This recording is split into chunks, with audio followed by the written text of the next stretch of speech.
Olá, irmãos. Bom dia. Vou fazer diferente aqui. Isso.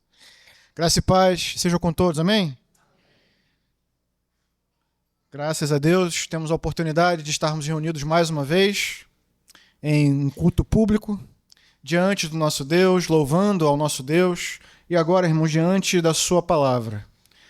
Queremos que o Senhor fale aos nossos corações, mediante a leitura, mediante as orações, mediante os louvores, mas também mediante, irmãos, a exposição das Sagradas Escrituras. Hoje com um cenarinho um pouco diferente, confesso que eu não sabia, e espero, né, eu não tenho o corpo do pastor Miguel, nem do Levi, espero que o cenário fique montado até o fim. Mas graças a Deus, irmãos, essa foi uma semana cheia, né? Estamos saindo de um congresso muito importante, onde estivemos pensando sobre a importância do culto público. Vimos ali coisas importantes, irmãos, que não devemos esquecer. Inclusive, que o fato de que o culto público é uma audiência que temos com o Deus vivo. Portanto, quando estamos reunidos, quando oramos em comunidade, quando lemos as Escrituras em comunidade, quando ouvimos a Escritura em comunidade, estamos diante de um grande privilégio. Mas o que vimos aqui deve ser, irmãos, encarado como a parte inicial, ou melhor, o ponto de partida da nossa vida cristã ao longo da semana. Nos reunimos aos domingos, mas de segunda até o próximo domingo, não estamos, de fato, reunidos, né, num culto público. É claro, nos reunimos às quartas-feiras. Muitos de nós nos reunimos às quartas-feiras em um culto de oração ao Senhor. Mas o fato é que a nossa vida, ela não se dá, ela não ocorre única e exclusivamente dentro do espaço da igreja. Não acontece dentro, em um momento de culto público, mas ela acontece fora daqui. Fora dessas paredes, ela acontece no mundo. E por isso, vejam que interessante, o tema que foi abordado na nossa EBF é um tema de grande importância para todos nós, porque o povo cristão precisa lembrar da sua identidade. Eu queria que você olhasse para as identidades que estão expostas aí. Elas lembram aquilo que você é, lembram a sua natureza como ovelha do Senhor. O grande problema é que às vezes nós saímos daqui e, como ovelhas, somos levados ao matadouro. Somos levados ao mundo. E aí, irmãos, é o momento em que não podemos nos esquecer da nossa identidade cristã. O texto que nós iremos ver hoje fala sobre isso. No nosso congresso pensamos no culto público, mas hoje eu queria falar sobre o culto em público. O tema da nossa mensagem é cultuando a Deus no mundo. E para isso eu quero te convidar a abrir a sua Bíblia no texto que se encontra em Daniel, capítulo 6.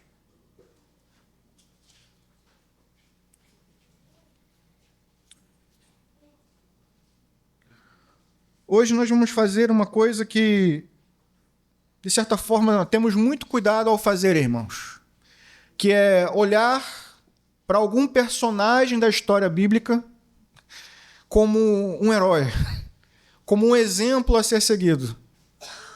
De fato, a gente sempre diz isso.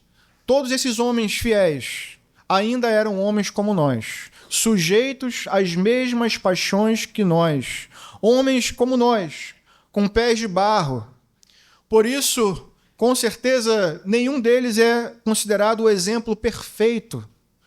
Mas, por outro lado, irmãos, a Escritura também nos exorta a imitar a fé dos nossos líderes, a imitar o bom exemplo. E aqui, irmãos, nós veremos isso, um exemplo a ser seguido do que significa viver no cativeiro e ainda assim servir a Deus com fidelidade. Precisamos de exemplos como esses. Então, olhemos para as Escrituras e olhemos para Daniel, que com toda certeza aponta também para o maior de todos os exemplos, o maior de todos os heróis, Cristo Jesus, nosso Senhor. A partir do verso 1, Eu vou expor todo o capítulo, mas leremos apenas do verso 1 ao verso 16. Dario achou por bem nomear 120 sátrapas para governarem todo o reino, e colocou 3 supervisores sobre eles, um dos quais era Daniel.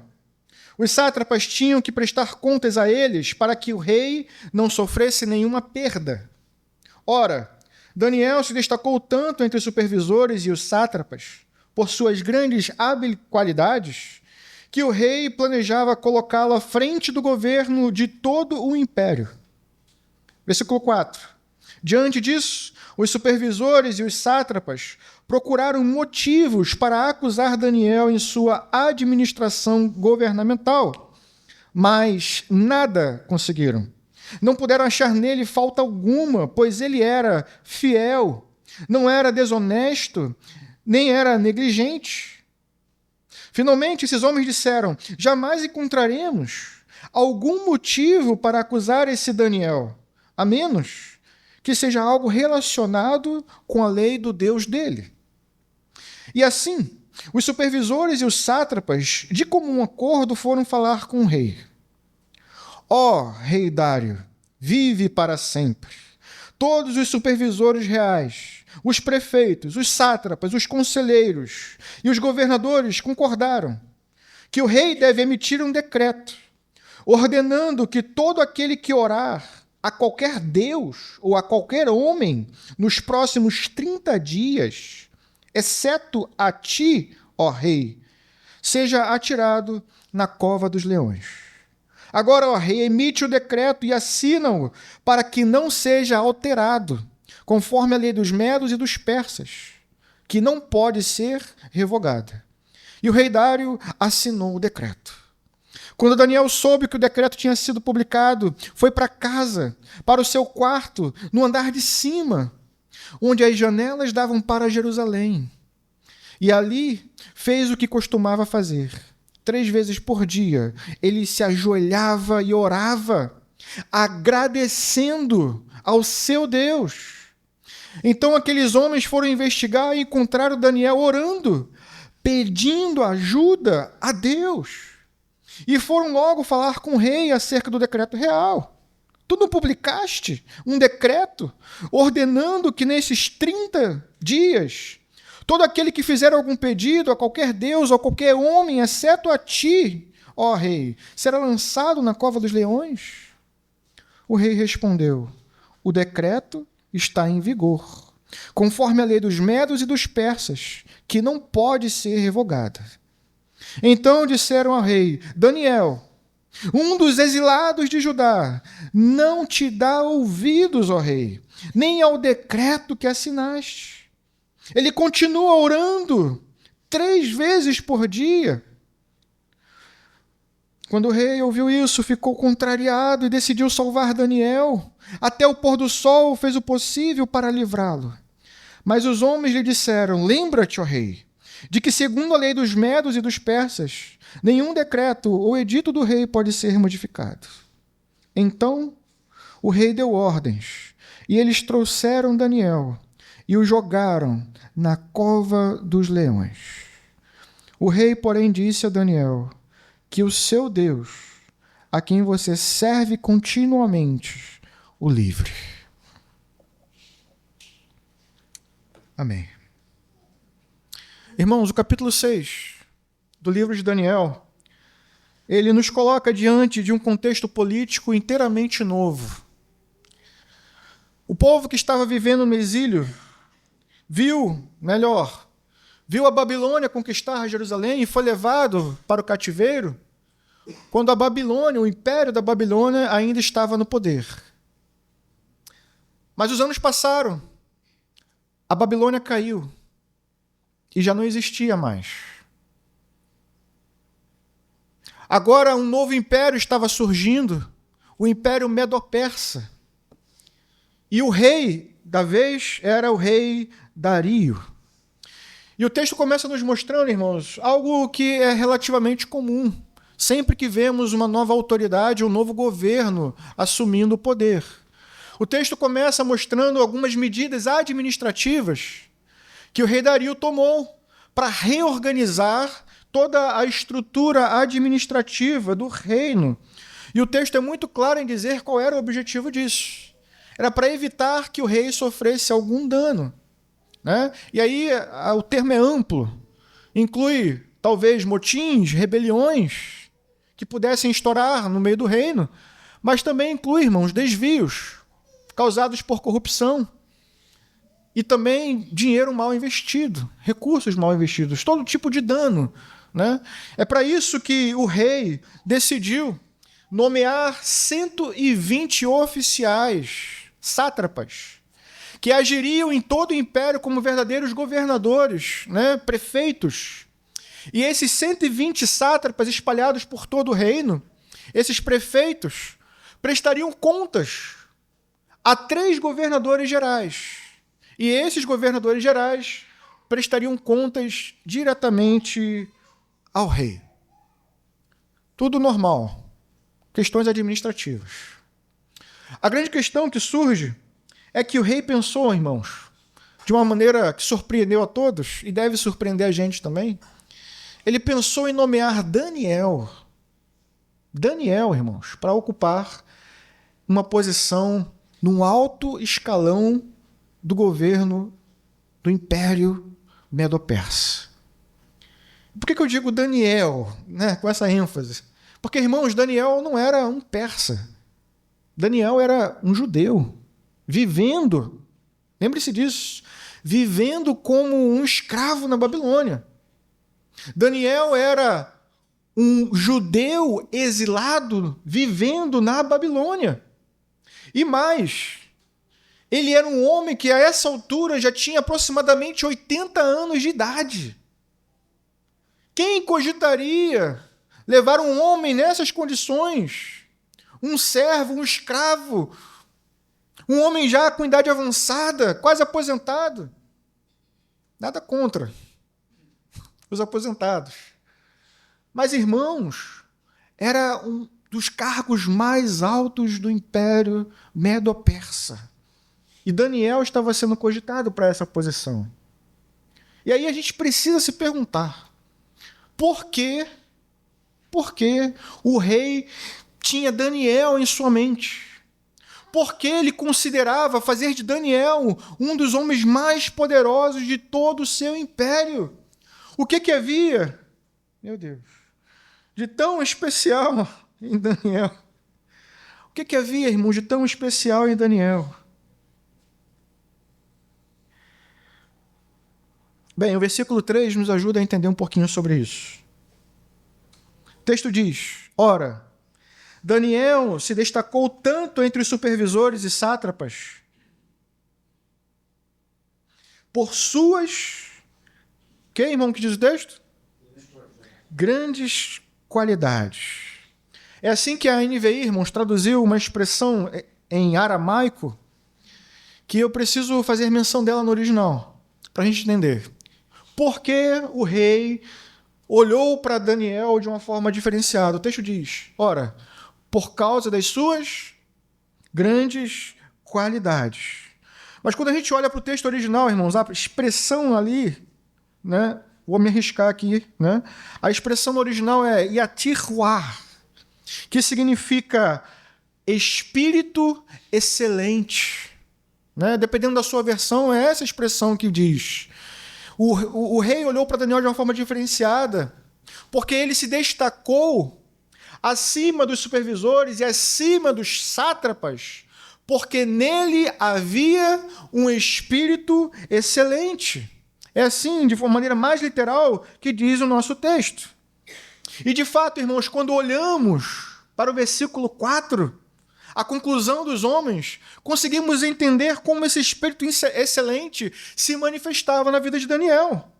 Ele era um homem confiável, diz o texto, um homem fiel, um homem que não era desonesto, não era corrupto, não era negligente. Pelo contrário, irmãos, ele era um homem íntegro. Íntegro em seu caráter, íntegro em suas palavras, íntegro em suas ações. É assim que Daniel vivia no exílio. É assim, demonstrando esse caráter, esse espírito excelente, que Daniel vivia no cativeiro, na Babilônia. A base da sua integridade, e aqui que está o ponto, a base da sua integridade era justamente a sua integridade no seu relacionamento para com Deus. Daniel, irmãos, ele não separava a sua vida espiritual da vida pública. Ele não separava o que ele aprendia no culto público daquilo que ele fazia no mundo, na Babilônia, enquanto servia aos reis desse mundo e aos impérios desse mundo. Como diz Stuart Hall, a espiritualidade de Daniel era o grande alicerce de sua fidelidade diante dos homens. E isso nos ajuda a entender, irmãos, como foi possível Daniel servir a tantos reis, aos reis deste mundo, sem deixar de ser fiel ao Rei dos Reis. Isso nos ajuda a entender como Daniel serviu aos impérios desse mundo,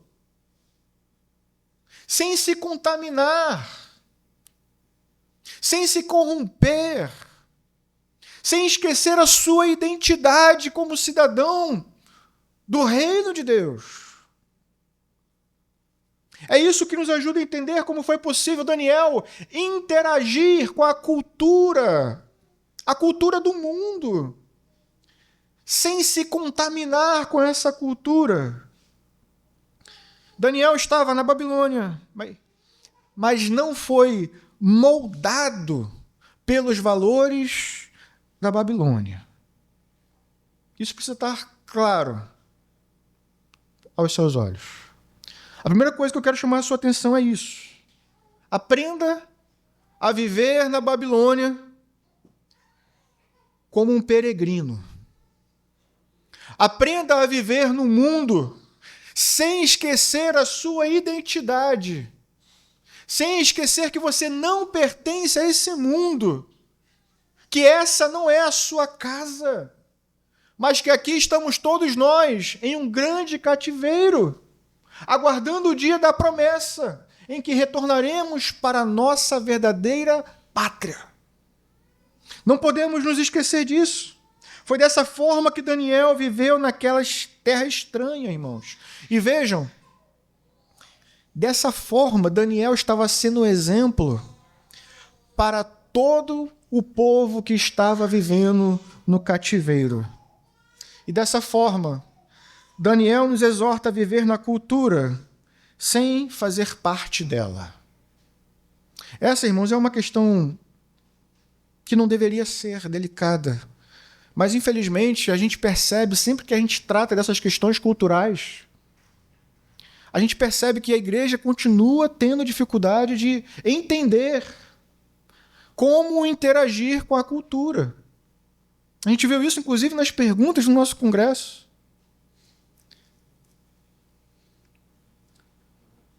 A gente olha e o que a gente percebe, infelizmente, é que, geralmente, o povo cristão caminha entre dois grandes extremos.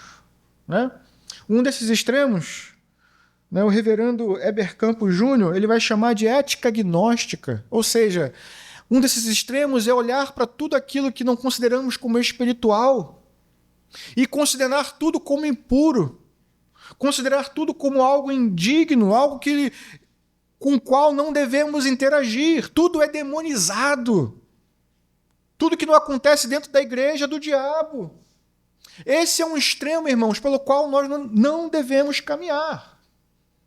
Mas aí existe um outro extremo, especialmente no meio reformado, que acredita que tem direito a tudo, que pode fazer tudo sem se contaminar. Ele chama isso de imunidade presunçosa. E eu concordo. Não é isso que a Escritura nos ensina.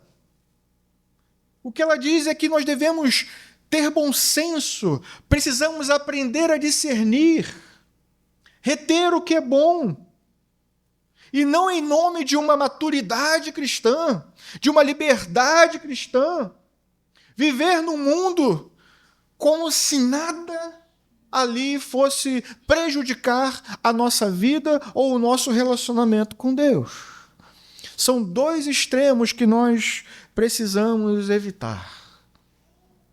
E aí, há uma ilustração que eu preciso trazer, talvez, com uma ilustração fique mais claro na sua mente como devemos interagir com a cultura.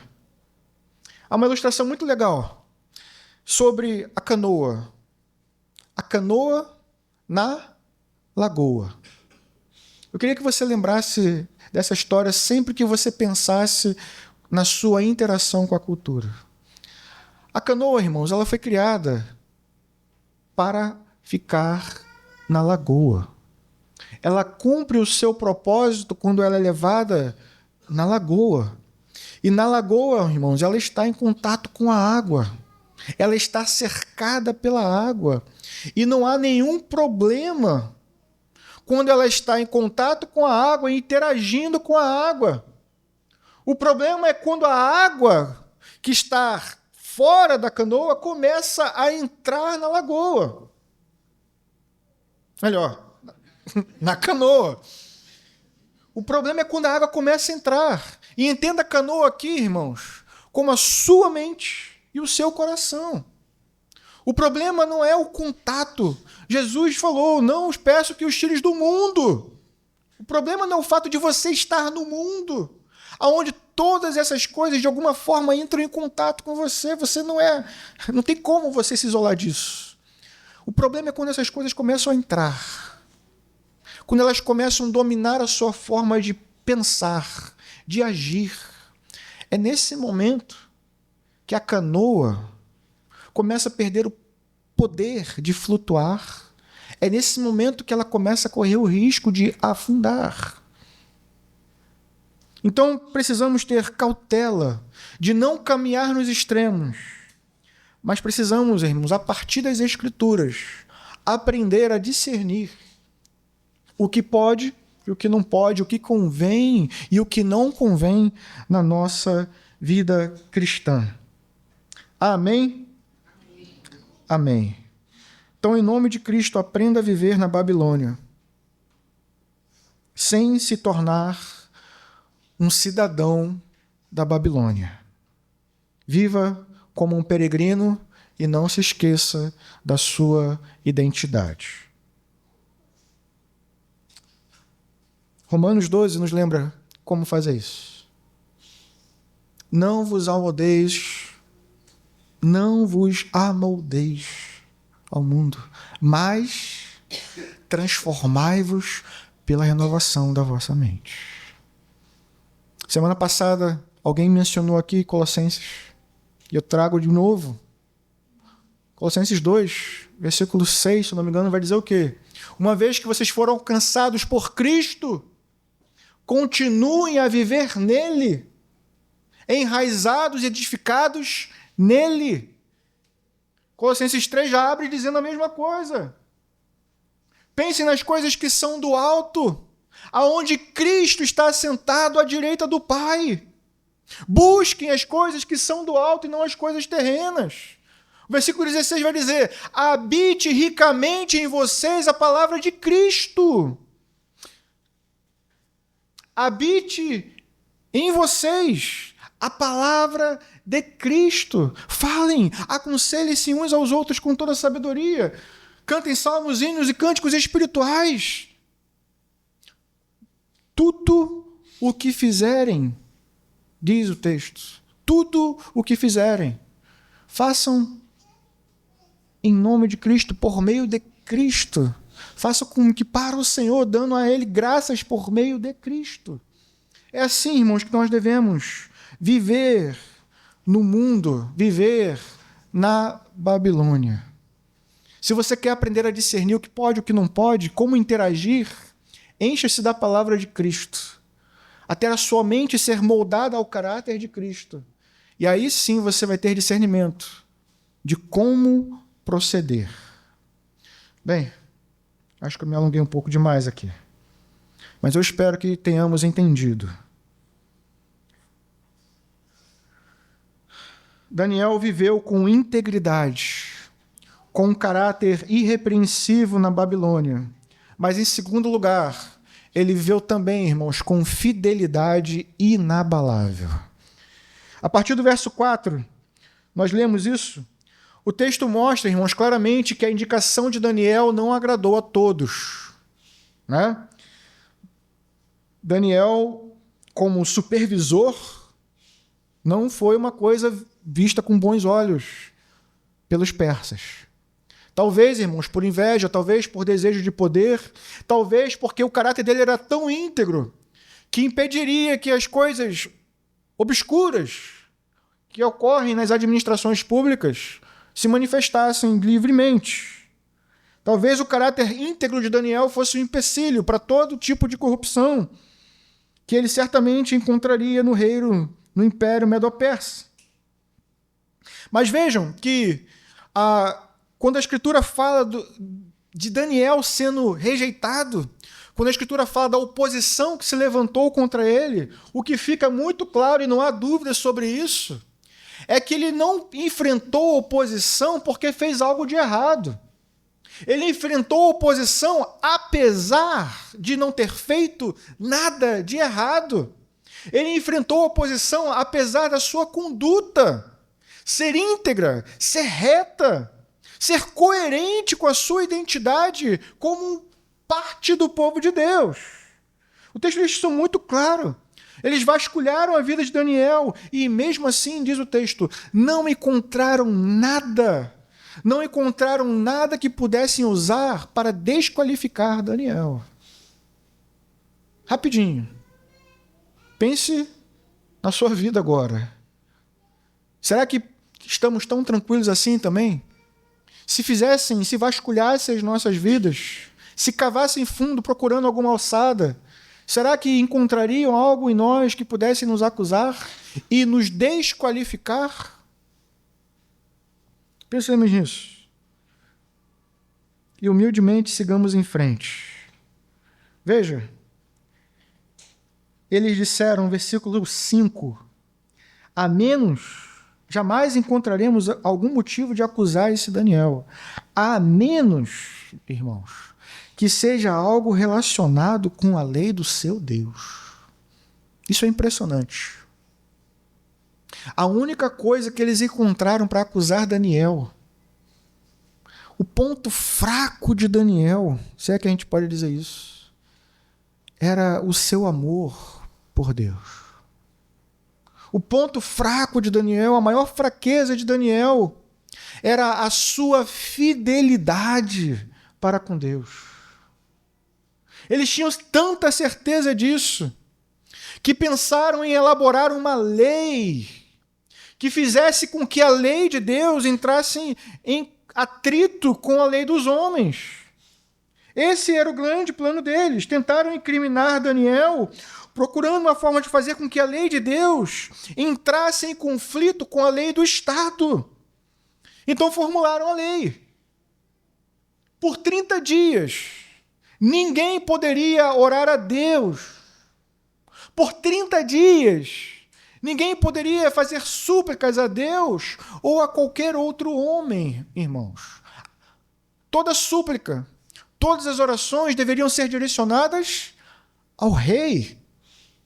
Bem, o texto não fala isso, mas eu imagino que essa ideia, quando foi apresentada ao rei Dário, provavelmente tenha sido apresentada como uma forma de unir todo o império em torno da sua pessoa.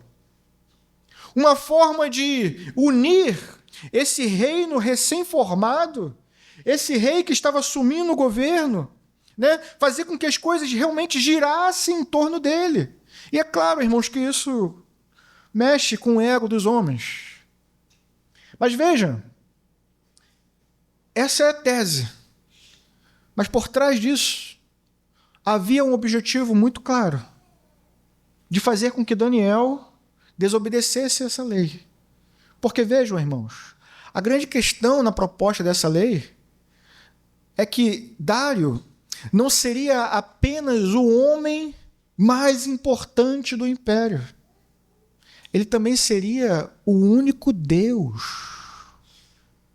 Essa era a proposta.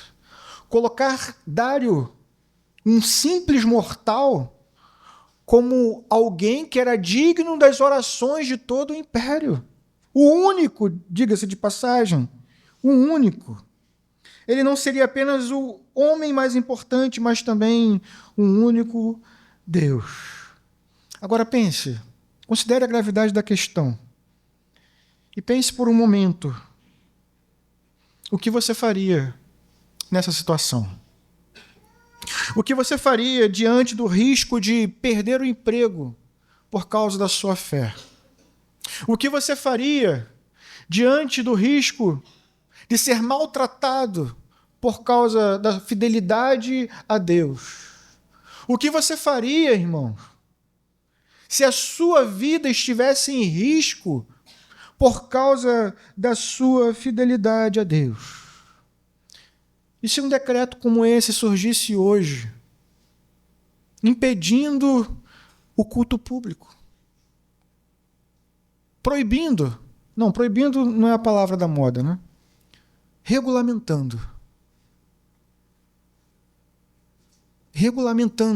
o culto público, regulamentando pelo que nós podemos orar, regulamentando pelo que nós podemos pregar. O que você faria? Isso realmente seria um problema para você? E antes que você se apresse a dizer que sim, veja que, de certa forma, eram apenas 30 dias. Alguém pode pensar assim. Talvez ficar 30 dias, para muitos, 30 dias sem orar, 30 dias sem frequentar um culto, para muitos irmãos, já não tem sido um peso. Já acontece.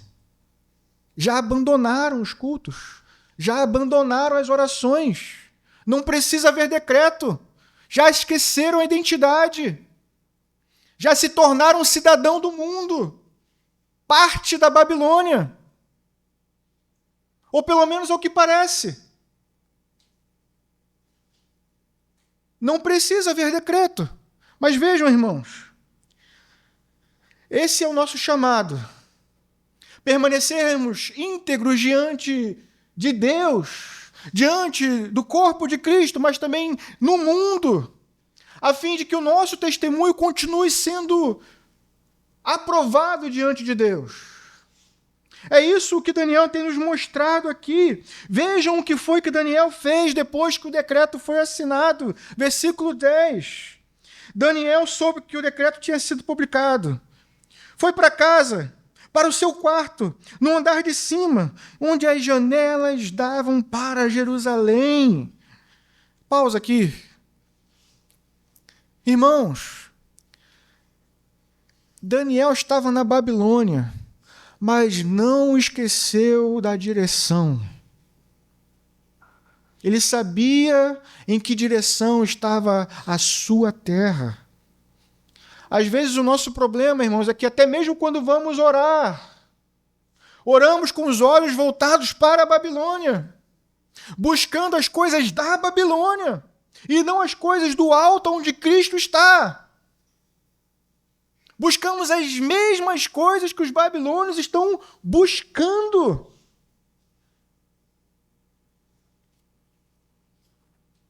Aprenda a olhar na direção certa, a buscar as coisas certas, as coisas eternas. Daniel já estava há mais de 80 anos fora da sua terra, mas não se esqueceu da direção certa.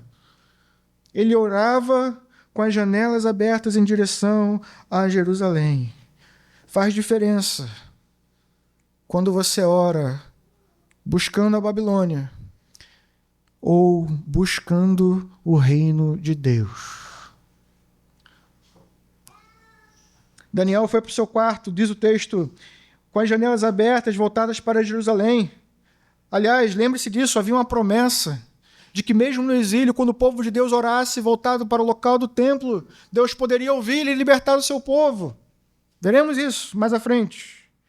Daniel, no primeiro ano do rei Dario, ele leu isso na carta de Jeremias. É possível, inclusive, que ele já estivesse orando por isso, orando pela libertação que viria, porque Deus anunciou quanto tempo o cativeiro iria durar. Mas muitos já tinham esquecido, como os muitos têm esquecido hoje.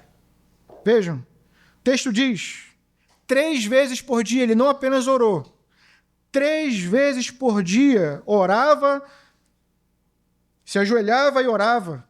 Primeiro ponto. Segundo, agradecendo ao seu Deus. Agradecendo ao seu Deus, irmãos. Mesmo diante das tribulações, mesmo diante de um decreto de morte assinado contra a sua vida. Agradecendo a Deus. Lembre-se disso. E por fim, o versículo 11 diz que quando os homens foram investigar e encontraram ele pedindo ajuda a Deus, clamando a Deus, fazendo súplicas a Deus. Em outras palavras, Daniel não escondeu sua fé. Daniel não buscou se proteger em silêncio. Ele orava de maneira regular e constante. Orava em seu quarto, sem esquecer da sua pátria. Orava, dava graças e suplicava por livramento. Irmãos, a verdade, se a gente parar para pensar, é que Daniel não podia parar de orar. Já parou para considerar isso? Ele não podia parar de orar. A pior coisa que Daniel poderia fazer naquele momento era parar de orar. Em primeiro lugar, por causa do seu testemunho. Em segundo lugar, porque o decreto do rei não era contra ele, era contra todos, todo o povo. Então ele precisava orar, ele precisava interceder pelos seus irmãos. E ele precisava orar, irmãos, em terceiro lugar, para permanecer firme. Precisava orar para permanecer de pé. Ele estava se colocando de joelhos diante de Deus, para que pudesse estar de pé diante dos homens. Ele estava buscando fortalecimento para ele e para o povo de Deus. Amém? Exatamente. Esses mesmos motivos se aplicam a você. Se aplicam a nós. Nós precisamos continuar orando. Precisamos interceder pelos nossos irmãos. Precisamos orar para que o seu irmão não caia, não fraqueje diante das tribulações. Precisamos orar para que nós também não venhamos a cair, porque os nossos pés são pés de barro. A Escritura diz o quê? Qual é o grande alerta que temos diante de nós, que pensamos estar de pé? Quem pensa estar de pé? Mais alto. Cuide para que não caia. Irmãos, a gente faz isso colocando tudo diante de Deus. Daniel, eu disse no início, devemos ter cuidado a apontar um homem como um herói. Mas vejam que esse homem é um exemplo para nós, não porque bateu no próprio peito, mas porque reconheceu a sua pequenez diante de Deus. Reconheceu que era totalmente dependente de Deus. Reconheceu que precisava do auxílio que somente Deus poderia dar. Ele não caminhou triunfantemente como se nada fosse acontecer. Ele foi para o seu quarto, ele se ajoelhou e ele clamou a Deus, pedindo por livramento, pedindo por auxílio, pedindo por força. Porque sabia que ele por si só não tinha. E esse é o nosso exemplo a ser seguido.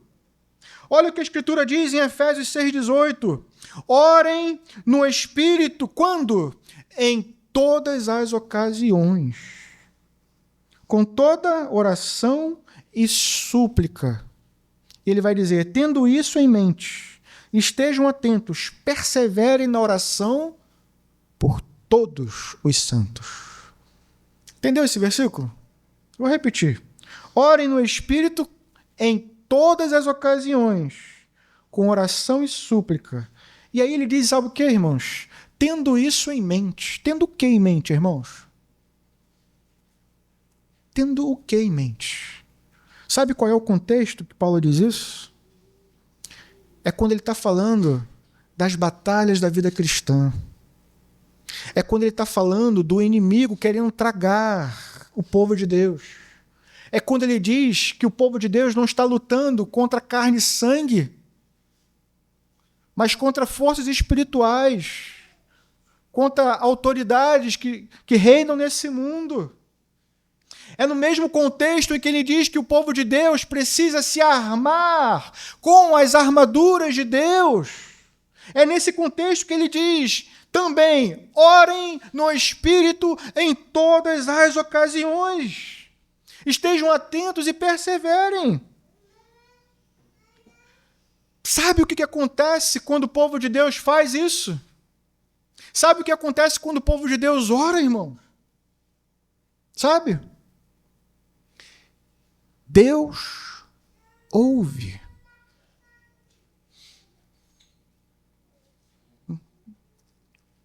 Entende? Deus ouve. E se Deus ouve, irmãos?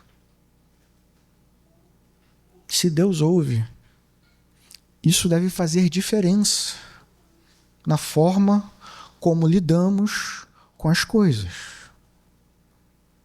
Se Deus ouve, isso deve fazer diferença na forma como lidamos com as nossas angústias, com as nossas tribulações. Você crê? Você crê que Deus ouve? Ótimo. A segunda coisa que você precisa lembrar é que Deus age. O apóstolo Paulo vai dizer, melhor, a Escritura, para que você não pense. A palavra de Deus. O apóstolo Paulo, inspirado pelo Espírito de Deus, ele vai dizer, sabemos que Deus age em todas as coisas para o bem daqueles que são chamados, segundo o seu propósito, para o bem daqueles que o amam. E de fato, irmãos, é isso que a gente vê na vida de Daniel. Um homem que amava a Deus mais do que a própria vida. Um homem que se viu diante de uma situação difícil e que resolveu recorrer ao único que poderia livrá-lo, ao único que tinha poder para salvá-lo.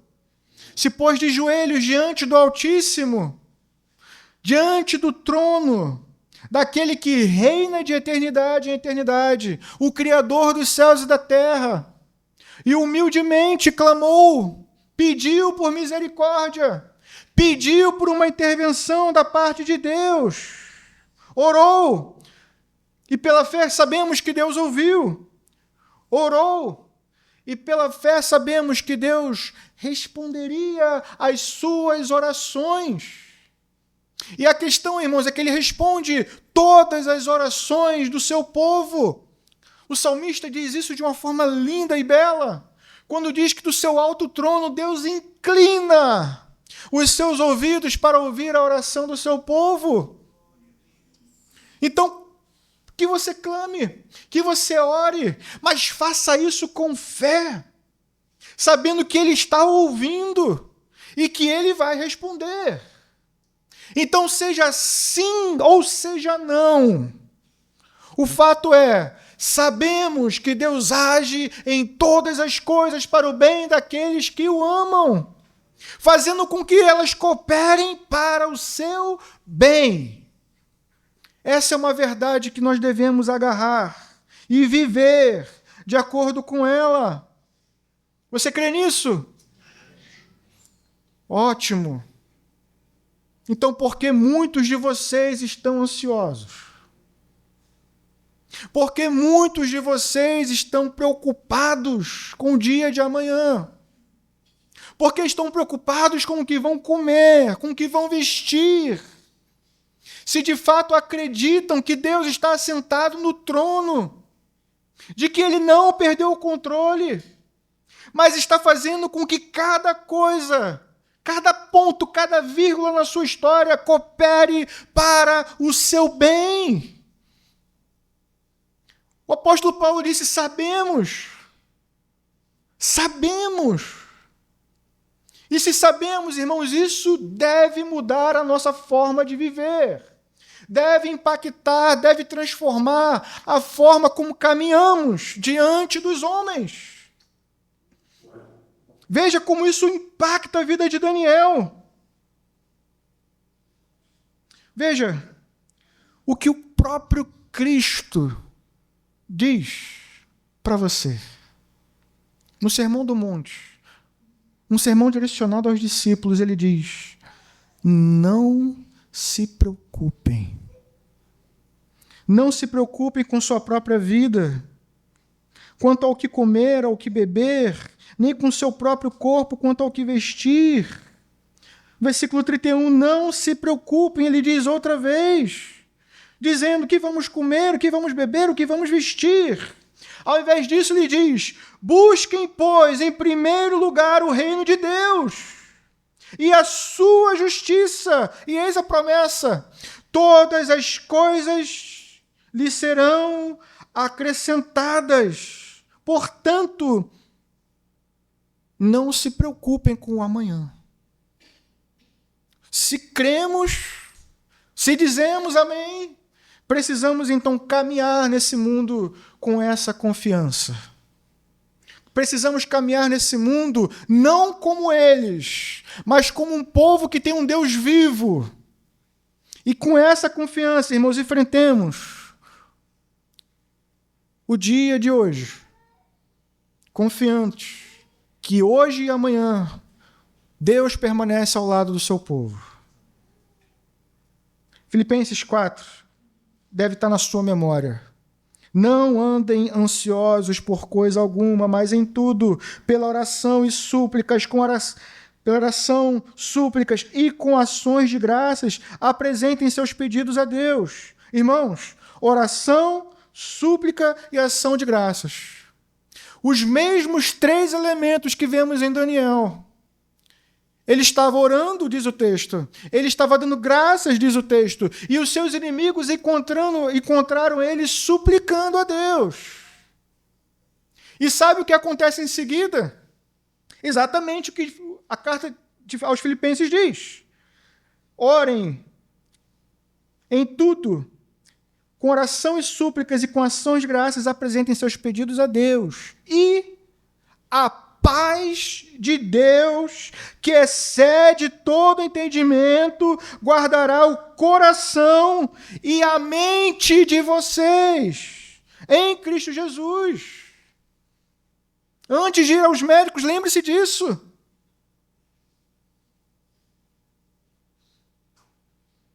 Antes de se entregar a um diagnóstico, lembre disso. É promessa da palavra de Deus, das Escrituras.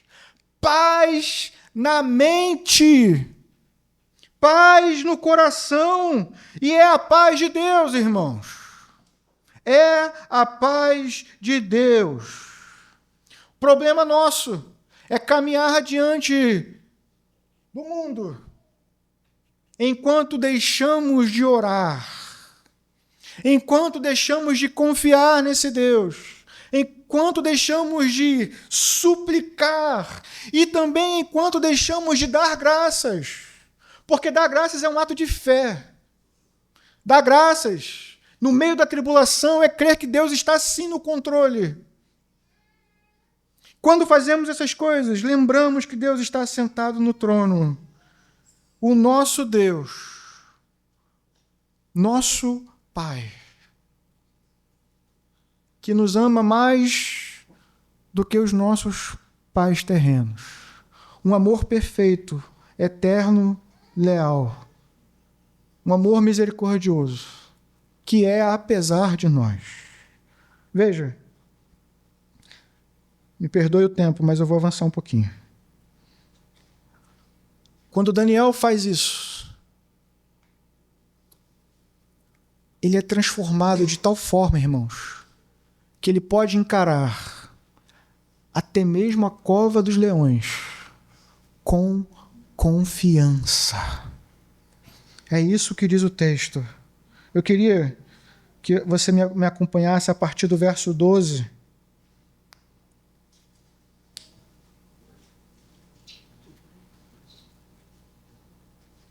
Melhor, a partir do verso 16.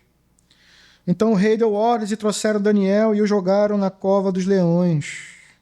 O rei, porém, disse que seu Deus, a quem você serve continuamente, o livre. Irmãos, eu queria chamar a sua atenção para o que o texto vai dizer agora. Taparam a cova com uma pedra, e o rei selou com seu anel selo e com os anéis dos seus nobres, para que a decisão sobre Daniel não se modificasse. Tendo voltado ao palácio, preste atenção nisso. Tendo voltado ao palácio, o rei passou a noite sem comer, não aceitou nenhum divertimento em sua presença. Além disso, não conseguiu dormir. Logo ao alvorecer, o rei se levantou e correu para a cova dos leões. Quando ia se aproximando da cova, chamou Daniel com voz que revelava aflição. E disse: Daniel, servo do Deus vivo, será que o seu Deus, a quem você serve continuamente, pode livrá-lo dos leões? E Daniel respondeu... A gente já podia parar aqui, né? E Daniel respondeu, irmãos, está vivo. E olha o que ele diz: ó rei, vive para sempre. O meu Deus enviou o seu anjo, que fechou a boca dos leões. Eles não me fizeram mal algum, pois fui considerado inocente à vista de Deus. Também contra ti não cometi algum mal.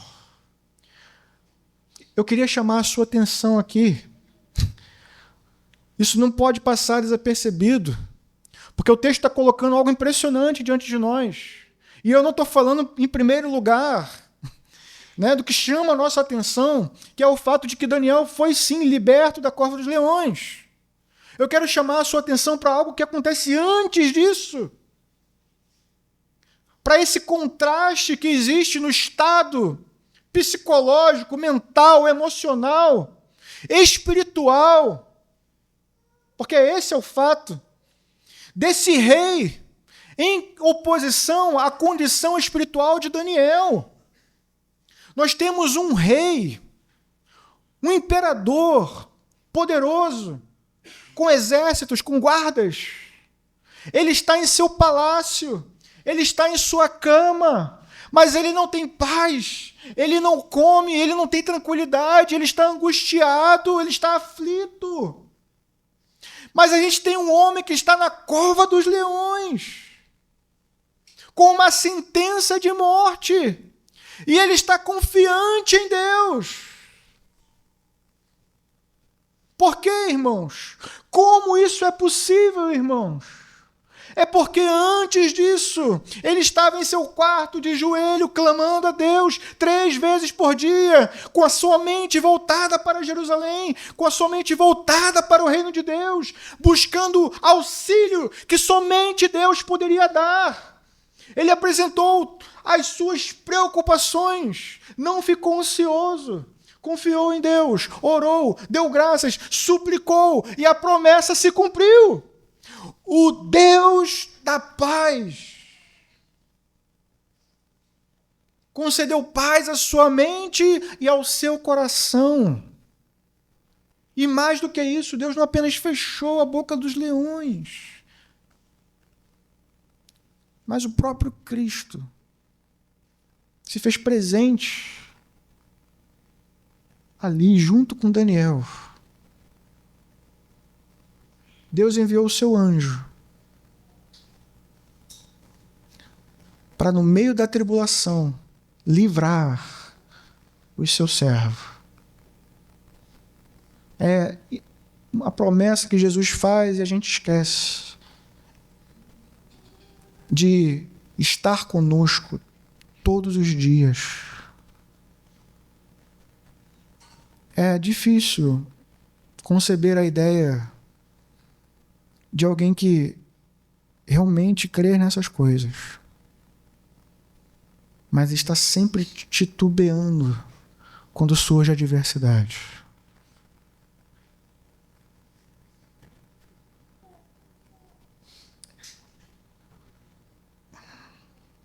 Que Deus nos conceda, irmãos, essa fé. Que Deus opere, porque é Ele que opera em nós o querer e o efetuar. Que Ele opere em nós como operou em Daniel. Que Ele nos lembre, diante de toda e qualquer adversidade, que o nosso lugar é diante dEle, de joelhos. Que antes de qualquer palavra, de qualquer murmuração sair da nossa boca, haja clamor em nossos lábios, haja gratidão e louvor em nossos lábios, junto com as súplicas. Que Deus opere isso em nós, para que nós possamos ter essa tranquilidade, mesmo que uma sentença seja pronunciada contra nós, mesmo que a fornalha seja acesa, ou mesmo que a cova dos leões seja aberta diante de nós, Deus estará conosco. Ele ouve as orações do seu povo. E isso deve mudar, deve moldar a nossa forma de viver. Uma confiança sobrenatural. Essa é a palavra. É isso que Daniel demonstra no cativeiro. E é isso que eu e você somos exortados a demonstrar no cativeiro. E fazemos isso, irmãos, para a glória de Deus. Para a glória de Deus. O texto termina com um louvor que é pronunciado pelo homem mais poderoso daquele reino. Versículo 25. O texto diz: Então, o rei Dario escreveu aos homens, vejam, de todas as nações. Vejam o impacto, irmãos, que o seu testemunho, que o testemunho da igreja pode causar no mundo.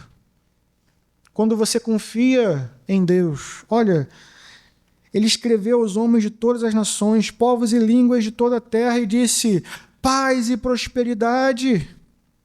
Estou editando um decreto para que em todos os domínios do império os homens temam e reverenciem. Quem? O Deus de Daniel. E aí ele vai dizer: quem é esse Deus? Pois ele é, irmãos, lembre-se disso, o Deus vivo, que permanece para sempre. O seu reino não será destruído, o seu domínio jamais acabará. Ele livra, ele salva, ele faz sinais e maravilhas nos céus e na terra. Ele livrou Daniel do perdor de leões. E veja, irmãos, esse mesmo Deus é um Deus eterno, que continua vivo hoje, assentado em seu trono hoje, governando sobre nós hoje. Então, por que temeremos? Porque dizem os homens que devemos fugir. Se temos um Deus assim, irmãos, assentado no trono, ele continua assentado no trono.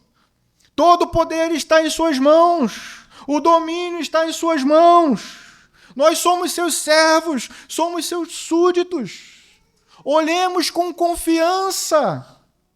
Caminhemos com fé, com coragem, com ousadia diante dos homens. Depois de estarmos de joelhos diante de Deus. Lembre-se disso. Daniel é um herói, é um exemplo. Não porque era forte e corajoso, mas porque sabia que não era. Olhou para Deus e confiou.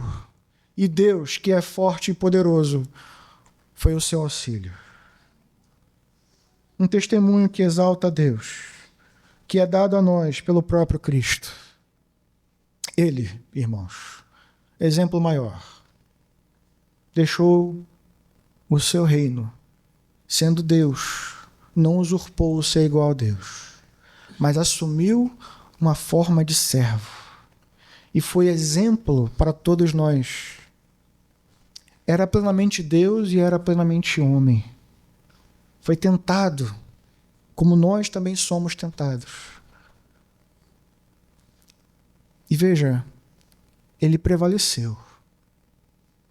Mas de uma forma impressionante, quando olhamos para a história de Cristo, vemos como Cristo orava, como ele se retirava, como ele ia a Deus Pai,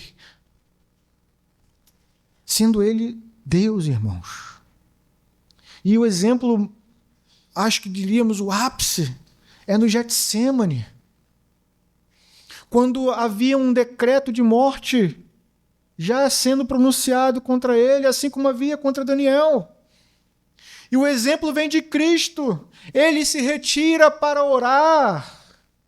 Ele clama diante de Deus. Ele transpira lágrimas, ele transpira sangue, um sinal da sua aflição. Mas ele clama a Deus. E ele diz: se for da tua vontade, passa de mim esse cálice. E esse é o clamor do povo de Deus nas tribulações. Se for da tua vontade, livra-nos. Se for da tua vontade, nos conceda o escape. Mas vejam, irmãos, mesmo Cristo ali soube reconhecer, claro, mesmo Cristo não, principalmente ele, nos deu o exemplo de que a vontade de Deus, seja sim ou não, é boa, perfeita e agradável. Jesus estava de joelhos diante de Deus, clamando a Deus, para depois poder suportar a cruz. E é assim que nós também suportamos a cruz que devemos carregar. Quando reconhecemos as nossas fraquezas, quando vemos as tribulações e nos sentimos afligidos por elas, mas clamamos a Deus, reconhecendo: seja feita a tua vontade. Ó Deus. Foi isso que Daniel fez. Mas acima de tudo, irmãos, foi isso que Cristo fez. Daniel, irmãos, desceu à cova dos leões. Cristo desceu à sepultura. Uma pedra foi fechada, mas a Escritura diz que ao terceiro dia, Cristo ressuscitou. E ele agora, irmãos, está assentado à direita de Deus. E fazendo o quê? Ele intercede pelo seu povo. Deus, Cristo Jesus, está à direita de Deus nesse momento, intercedendo por você. Você entende isso? Deus fechou a boca dos leões para que Daniel não morresse. Mas Deus permitiu que Cristo morresse na cruz, para que o inimigo não tragasse a sua alma. Ele permitiu que Cristo morresse na cruz, a fim de que você não descesse à sepultura sem esperança. Agora, irmãos, ainda que estejamos mortos, viveremos, porque Cristo ressuscitou. A pedra não conseguiu conter Daniel, mas certamente não conseguiu conter Cristo. E porque ele está vivo, porque ele ressuscitou, temos um mediador, temos um intercessor que está agora clamando por nós, a fim de que sejamos livres dos nossos maiores inimigos, o pecado, o mundo e a morte. Desde já, caminhe nesse mundo sabendo que em Cristo somos mais que vencedores. Vamos orar.